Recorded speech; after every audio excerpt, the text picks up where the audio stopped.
Hey guys, Jack Spirko here. I just heard, because I made the mistake of going and listening to the TV for more than 10 seconds, that it looks like a new border security bill is going to pass and then go to the president. The president's going to sign it.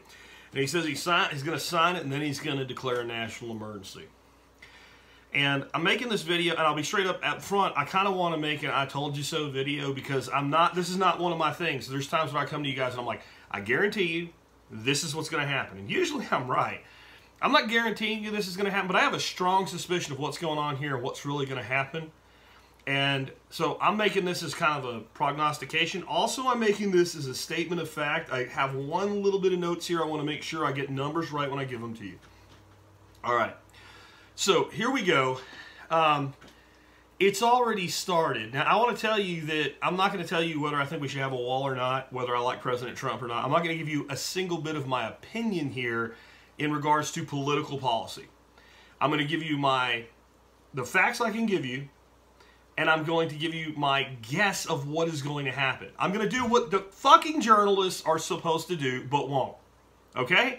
The people on the TV are supposed to do what I'm going to do, and since they won't do it, I'm going to do their job for them. You got it? All right, so this is not about swaying your opinion.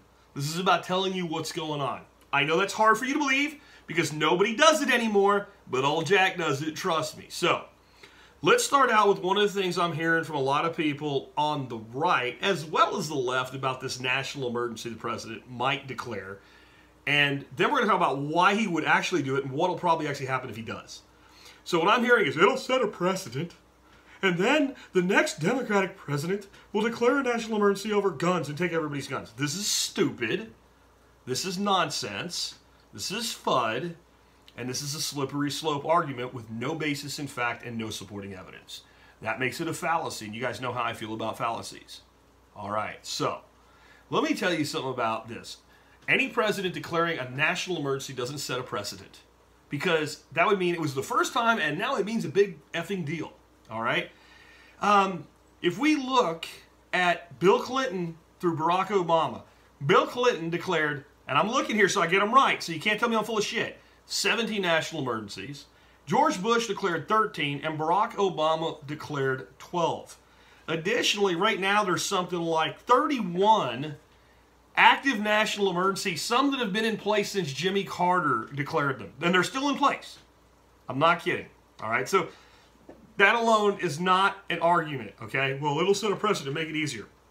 Next, the Senate and the House, and specifically the House, have very specific ways to prevent a president from doing something with a national emergency they don't want him to do, specifically as it pertains to the money. He's been talking about moving money around and all. And there's probably some he can move around, even without a national emergency, by the way. But when it comes to misappropriation, he basically has to go beg the head of the Appropriations Committee to sign off on it. Nobody's telling you that, but he does. That's how it works. That's how it effing works, okay? You can check if you want to, but I'm giving you an honest truth right now. He can't just do it and get away with it. He can't do it without a recourse of the House and the Senate. It doesn't work that way. Oh, God, guys, the stupidity in America today is just unreal, especially on the television. And the fact that you guys just buy into it and believe it. It drives me nuts. So now let's move on to what likely is going on and what is likely going to occur. And this is I want to be on record so when it happens I can say, I said this is what was going on. And when you go, no you didn't, I can go, here's the video that I did on the day that all this shit started before it even finished.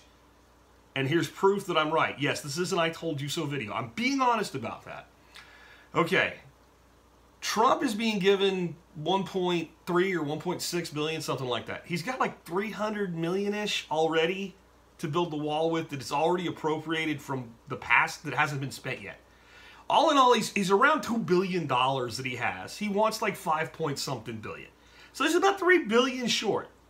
I want you to think for a second. This doesn't fund the government for like 10 years or anything like that. Like, we're going to have to do this again. It takes your government how long to fix a pothole at an intersection? 1 day, 3 days, 3 weeks, 3 years? How long?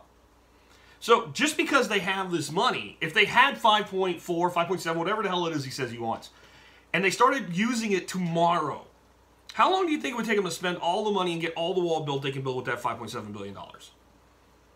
Probably longer until we're going to do this again. Do you understand that? Does that make sense to you at all? Again, this isn't pro or anti-wall. This is pro-truth and pro-common sense. Do you understand what I'm saying? All I'm saying is that if you give the government X billion dollars to do something, it takes them a long time to actually do the thing and spend the money. It happens over time. It doesn't happen. It's not like, oh, okay, so-and-so, you guys are going to build a wall. Here's a check for $5.7 billion. Boom. And then the next day there's a wall.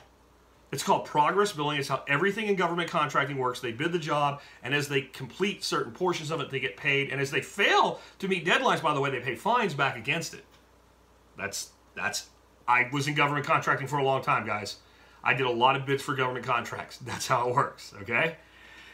So basically, by signing this bill, Trump gets himself about $2 billion to build his wall with. But there's a gotcha in these bills.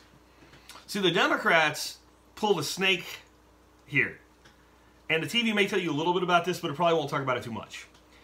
There's a whole bunch of shit in this 1,100-page monstrous bill that says that you have to do certain things to be able to use the money to get the wall built. So here's your money. Here's your $2 billion bucks. But you have to get, like, local officials to sign off on the border and say it's okay. And there's a lot of stuff like that. There's a ton of what you would call poison pills in this bill. But yet the Republicans overwhelmingly, in the Senate anyway, voted yes for it. They probably will in the House. Are you starting to do this for yourself yet? Most of you aren't. Most of you aren't putting the picture together yet. I'm going to do it for you. I'm just going to take some time. I'm giving you some time to kind of leap ahead of me and see if you can get to where this is going to go. So the other thing is this bill has a shit ton of junk, crap, garbage like any government bill would ever have in it. But no one's talking about that, and you'll hear a little bit here and a little bit there about it, but no one is really talking about it. And it's stuff that mainstream Democrats and mainstream Republicans who voted for it. I'm not talking about the individual people. I'm talking about people in the House and Senate you would think would be opposed to it, yet they overwhelmingly supported it. Why?